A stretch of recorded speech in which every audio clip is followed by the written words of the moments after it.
আসসালামু আলাইকুম দর্শক, আমরা ঢাকা পার্ক থেকে চলে যাচ্ছি ফ্লাইওভারের উপর দিয়ে। আমার সাথে থাকুন।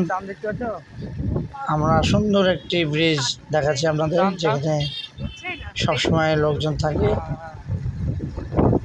দিনের মতন আলো জ্বালাইছে।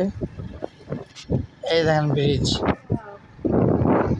হ্যাঁ, আরো সামনে আরো সুন্দর মজার জিনিস আছে আপনাদের সামনে। হয়েছে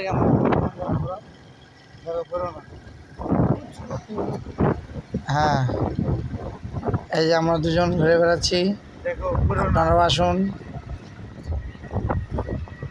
হ্যাঁ, এই যে ভ্যানে করে মানুষজন যাচ্ছে, এই যে সাইডে ছেলে পেলে সুন্দর পরিবেশে ঘুরে বেড়াচ্ছে। আরো সামনে ভালো ভালো জিনিস আছে। দেখেন ছেলে পেলে বসে আছে, সুন্দর একটা সুস্থ নিঃশ্বাস নিতে পারবেন। এই যে লাল